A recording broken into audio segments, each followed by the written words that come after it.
Oke, kita klaim. Nggak usah, Bu. Kita klaim. Saya berhak untuk mengelem. Tidak boleh naik. Kita fasilitasi hati. Jadi kalau seandainya perlu Kan tadi kan Bapak bilang 30.000 udah sama semua kan? ini tiket masuk, Bang. Udah, jadi kalau kami nggak usah kami, lagi diinin, udah. Iya, memang gitu. Nanti ada lagi jawabannya.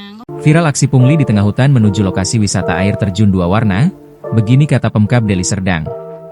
Pemkab Deli Serdang buka suara terkait aksi pungutan liar, pungli, yang sempat menimpa wisatawan yang mau ke objek wisata air terjun dua warna di Kecamatan Sibolangit.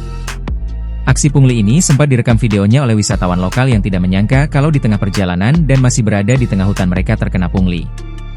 Video yang direkam itu pun diunggah di akun media sosial TikTok Libas Adventure. Untuk satu orang pengunjung dikenakan 30.000. Biaya ini dianggap terlalu besar dan sangat mahal. Bapak yang Berapa ini? ngatur. Jangan gitu, Pak. Saya udah bagus-bagus. Oke, kita klaim. Nggak usah, Bu. Kita klaim. Saya berhak untuk mengelem. Tidak boleh naik. Nggak bisa. Ini Bu, nongan Bapak. kami, Bu. Kalau kami bilang ini nggak kami izinkan, cuman rupanya. Bapak punya negara loh. Iya, tanah punya negara, tapi kami nggak memfasilitasi. Pak, jangan Kenapa gitu, rupanya? Pak. Kita udah mau bayar, Bapak. Dibuatkan terus Pak. Makanya kalau kamu apa, biar kamu tahu apanya, Bang. Aku sering bawa tamu ke Batu Belah Pak, nanti kita ketemu. Tapi kamu nggak pernah pamit. Enggak, aku sering Apa bawa pernah tamu kamu ke Batu kasih? Belah. Udah, Pak, tulis Aku kedua warna bukan apa Pak? Bukan sering ya kesini. Ini kan bukan bapak aja, pasti ada yang lain. Ini kan kelompok tani, Bu. Kalau Ya kelompok tani itu kan berarti lebih dari satu. Lebih dari orangnya. satu, tapi kami semuanya Mungkin nggak pekerjaannya ketemu di sini. sama bapak sama yang lain. Jangan bapak terus. Berarti 30 sampai sana Pak, nggak ada bayar kan? Nggak ada bayar. Kalau ada penghitungan ini dari pintu. Pak ini 21.210. rugi Bapak nanti. Kan rugi kita lagi nanti diminta. Bayarnya 21.000 katanya.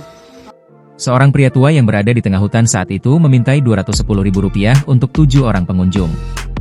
Setelah meminta uang tersebut, ia memastikan tidak akan ada lagi kutipan untuk pengunjung di tempat itu.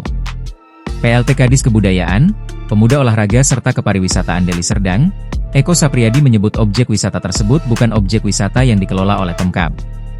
Tidak ada retribusi yang didapat Pemkab selama ini dari objek wisata tersebut. Selama ini yang mengelolanya adalah masyarakat setempat. Kalau yang namanya pungli ya tidak boleh. Tapi memang belum ada retribusi ke kabupaten, dikelola masyarakat itu. Kalau ada punglinya ya polisi mungkin bisa turun dari Polsek Sibolangit, kata Eko, Jumat, 15 Agustus 2025. Terkait informasi adanya aksi pungli ini, Eko mengaku akan menindaklanjutinya. Ia pun berniat untuk memerintahkan anggotanya untuk mengecek kondisi sebenarnya. Aksi pungli di kawasan objek wisata air terjun dua warna ini pun kini terus viral. Download Tribun X sekarang, menghadirkan lokal menjadi Indonesia.